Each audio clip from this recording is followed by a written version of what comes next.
And staying with agriculture, the Peasants Farmers Association of Ghana says there is nothing to celebrate this year's Farmers' Day. This was contained in a statement released by the PFAG ahead of the 35th Farmers' Day to be celebrated in whole.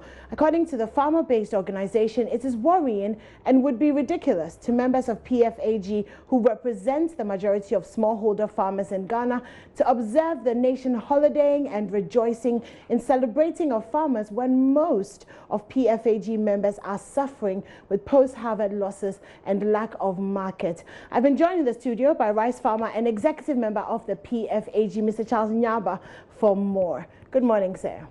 Good morning, madam. So the statement signed by your national president says, and I quote, "There is nothing to celebrate this year's Farmers' Day," unquote. Why do you feel that way? Thank you so much. Let me say good morning to the listeners and all viewers of JoyNews. As we speak, my national president, Abdurrahman, is currently on the farm. He's an award winner, 2017 National Crop Best Farmer. Okay. So that tells you the level of work he's doing in the crop sector. He's struggling to get combined harvesters to harvest his rice, which is over 100 acres, and he's not been able to harvest even a single acre. So yesterday when the statement came out, he was interviewed by City FM, and then what he said was that he's struggling to get combined harvester to harvest his rice, and majority of the rice farmers there are still battling with market access. If you remember last week, we were promised by National Food Buffer Stock Company to come and clear the... They were going to come and buy the rice, yes. As we speak, we can't see any of them there. So what he said was that he wouldn't leave his rice to be burned by bushfire. After the celebration, who will pay for the cost? So he thinks that it's worrying. He, as a rice farmer, for him to go and sit there, say he's celebrating Farmers' Day when his rice is still left on field on harvest. So that is the statement. But majority of our members who are cutting across the 16 regions, some of them are award winners. It's not everybody who is a rice farmer. They are fully participating in the celebrating. Our members have a stand in Ho as we speak to exhibit the produce that we have produced. But it seems like it's been a really tough year. Yeah, it is. I think the year began well. We're very happy with the yields that we were seeing because the weather was not bad. We got the subsidized seeds under the planting for food and jobs. We also got the fertilizer. So we're expecting that what we experienced last year in terms of market would have happened this year. I mean, if the adage is you reap what you sow, then if the sowing was good, you expect that the harvest will be good as well. Exactly. Yes. But that is not the case.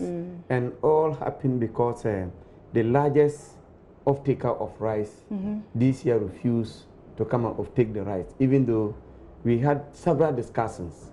We did price negotiation 2 weeks to the harvest, so we're all hopeful that they were coming to buy the Collect the rice. Only for them to tell us that what they bought last year, they've not been able to sell all.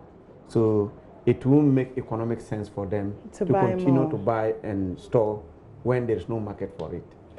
Unfortunately, only 34% of Ghanaians consume Ghana rice. 680,000 tons of rice costing $500 million is imported annually. So we're buying rice at, we're spending $500 million to bring in rice. And we have a lot of rice that is in the warehouses and the storehouses. And the National Buffer Stock have said that they will take some of this rice, but they haven't yet. So moving forward, what is your plan? For us, we are in talk with the Avinas, which is the largest off-taker of paddy rice. We also had engagement with the National Food Buffer Stock. We're part of a committee that the ministry set up to do price negotiation, the rice millers. We agree on the prices on how much they are going to buy. So we're hoping that they are going to take off as soon as possible to come and clear the glut, but they haven't come. We are hoping that they will actually come because the Harmattan has set in. The rice is still on the field. Very soon the bushfire will also start. So if you don't get these two key stakeholders to come to our aid, it's going to be there will be a something, problem. It will be I mean, just before you came in as well, we're doing a story on poultry farmers who have also said that the cost of feed has increased, and so they've gone from cost of production of about 20 cedis to about 30 cedis. So then I'm wondering, how much are they actually going to sell to be able to make a profit? And the same thing applies to you, doesn't it? Because I remember when you were here a few weeks ago, you talked about the fact that you had reduced the prices. You're actually doing, I think, buy two get one free, and so even if everything is bought, you're still making a loss. How does that then impact your production for next year? It would. For now, I have made my mind that I'm not going to produce rice next year unless within the period I see signs that there is a commitment to buy. I won't do it. And there are many other farmers who are thinking the same. I believe that the government is listening and they themselves want to improve that sector. So the fact that the minister even said they are putting in measures to reduce the importation means that they are going to do something to address these challenges. So if they do that, it will help. But if they don't do that, our production is likely to reduce. And when it happens like that and Ghanaians are not getting enough locally consumed rice, they say, we told you you won't be able to supply us. But you said you had the capacity. Meanwhile, it's because of something. Yes. So for the poultry, I just want to chip a point. I'm also a poultry farmer at the same time. Okay. For the last 3 weeks, I'm doing layers. My laying has reduced drastically from 70% to 40%. Why? Because cost of feed, I've not been able to buy the feed that as much as they need so that they can to feed them. And once you disturb the feeding system, it also affects the ability to lay. So what my colleague poultry farmer is saying is true. I keep saying that all the sectors in agriculture, we have capacity and we are fortunate. God bless us with the resources. We'll be able to produce them for consumption in this country. What we are not getting is to get that commitment to reduce the importation. Other countries don't really have the resources like we have. But what they do is they make sure that they subsidize their farmers so that they don't sell it at the cost of production. So they actually sell it below their cost of production. But it's subsidized, so they're not making a loss. Yeah. So we are not getting that component well. This government tried. If you look at the planting for food and jobs, it's actually addressing all the value chain problems that we are looking for, from production, from to harvesting, to marketing, e-extension. That is what we are looking for. But the focus for now is on the production component. So now, if you produce more and you are not able to sell, you see that your loss will even be higher than if you are even to produce more and you are able to sell. Yes. So we are just hoping that as we celebrate the farmers, the president will actually make a statement that will be encouraging. So that next year, we'll still have those who are producing, and we'll have more people attracted to come and join us to produce. Well, we hope the very same for you as well.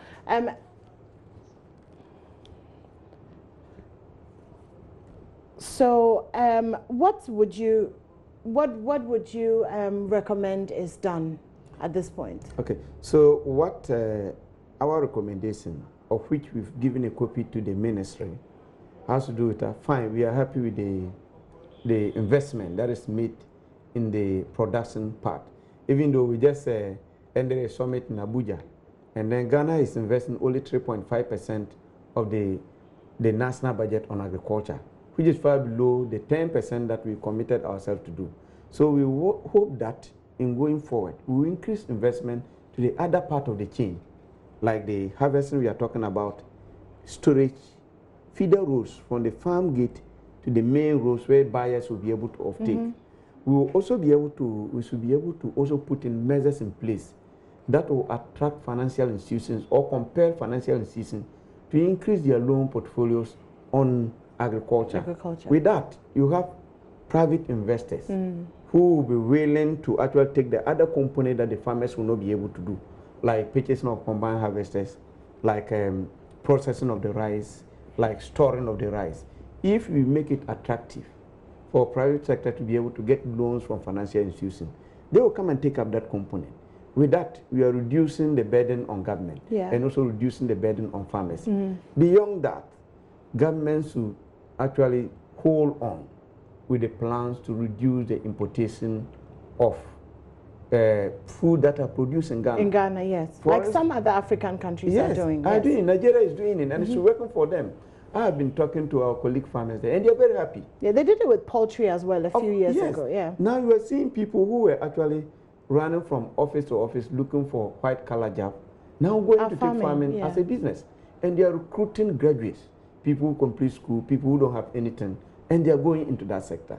And Ghana, our comparative advantage is higher than that of Nigeria.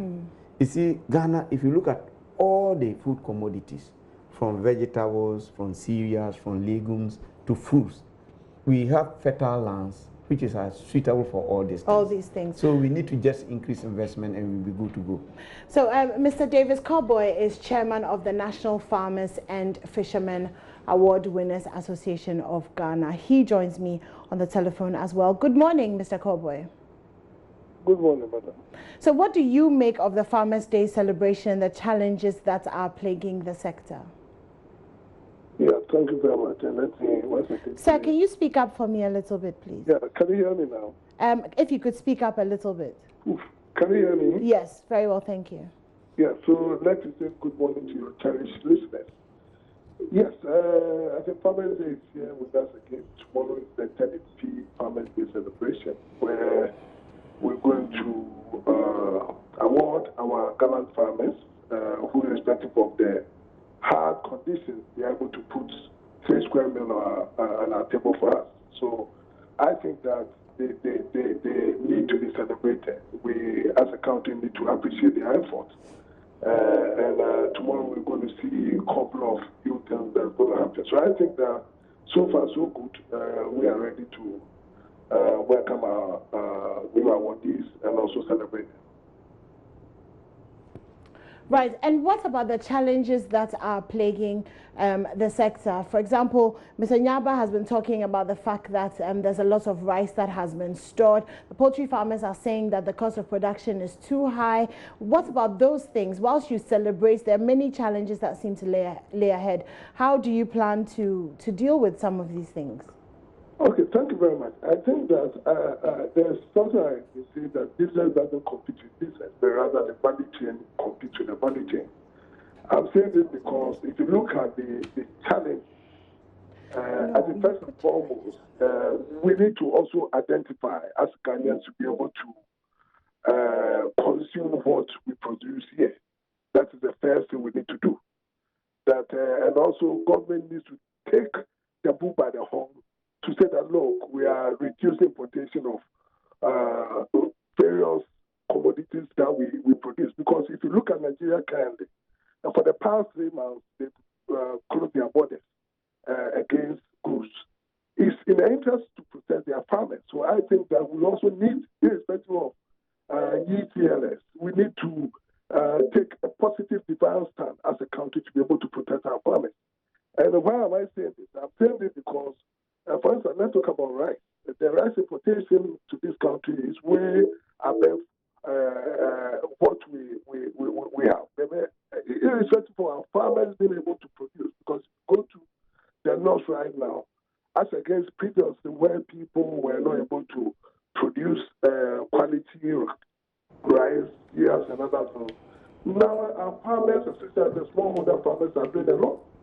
If you look at the current planting for the Johnston, where they give them seeds and also give them 50% subsidized, how do you call it, the fertilizer, they are doing equally well. And I think that the marketing becomes a problem here, because if they start producing and they are not getting anywhere to exit their produce to, it becomes difficult for them, and that will never motivate anybody again to go into the agriculture. We are also looking at the sector where investments, government will invest huge in the sector. When I'm talking about investment, I'm talking about looking at the financial sector where farmers won't go to the banks to access loan for between 33 to 35%, and even those of us who are able to access it. The question here is, are we getting the facility at the right time? The answer here is no. So I said that, why don't government have a special purpose vehicle with some of the banks? Because currently they have the Ghana Commodity Exchange, they also have the GESL program, where the two GESL program seeks to limit the risk, mitigate the risk by 70%. So once that happens, then we have a special purpose vehicle. Then government will be compelled to learn to agribusiness at a single digit interest rate. Once we get that, that will be very attractive to people. Again, I'm still talking about the value chain. You know, the value chain consists a lot, the logistics aspect and all that, marketing, warehousing, and the logistics comes to market, warehousing, and the like. I think we need a lot of private investors into such a sector. I mean, that particular domain, because the thing here is, if I want to produce maybe 100 acres, but then I ended up using my capital to fix roads that go to my farm. Then it means from day one, what am I saying? I'm just building up costs and adding it to my production costs. So it becomes more difficult. So I think this many, like machinery, I mean, simple machinery for people to be able to process their produce, I mean, the combined harvest and other things will help. If government is not able to do it, then why don't we entice the private sector for them to be able to come in as a third arm, to be able to do that for us? Because if you look at all these things, once you also start adding value, it's inure to the benefit of the farmers, because you end up buying, maybe if you bought 1 kilo for last year, you end up buying for 1 kilo. You bought 1 cedi per kilo last year, you end up buying for 1 cedi 50% the following year. So I think that most of these things need to be resolved.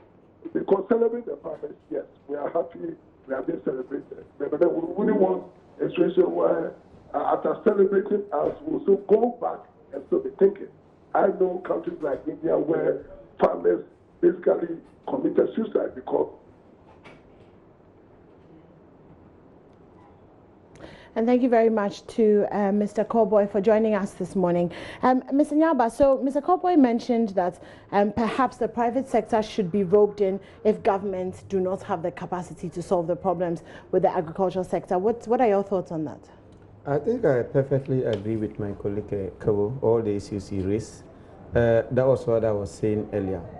There are some areas that we will not even encourage government to go in. What is meant for the private sector, we should try to create the environment that will attract them to come and invest. Because government cannot do everything. But there are other areas that government need to come in to create the enabling environment to attract private sector to come in. For instance, the feeder roads from the farm gate to the main roadside or to the marketing center. No private person will want to go and invest in such areas. But in terms of putting in rice millers, buying combined harvesters, creating marketing facilities, private sectors can take that role. So for government to attract these people to come in, we keep talking about the gas sale that government is putting in place. We keep talking about Ghana Commodity Exchange that are there to also provide a platform for private sector to sell their commodities. That's fantastic. Government need to enforce that. Government also need to stand firm on the plans to ban the importation of what we produce here. I know that the private sector or business people are influential people. They will try to put pressure on government not to do that. But we think that it is the way forward if government actually want to get this sector working. Because we cannot continue to produce and at the same time we allow these people who subsidize so much of their farmers to bring their produce and come and compete with what we produce here. Today you go to Nigeria, you go to other areas. That is the approach they're taking. So why can't we do it? Take it as well, yes. So I think that the role of private sector is crucial, but government need to create the environment to attract them to come in. Right, well, thank you very much for joining us this morning, Mr. Nyaaba, and we'd like to say a happy Farmers' Day in advance to all the farmers. It's not perfect, but we still appreciate everything that you do. And still to come in business, tackling the housing deficit, International Finance Corporation supports establishment of Advisory Council. Darrell Kwao brings you all those details right after this.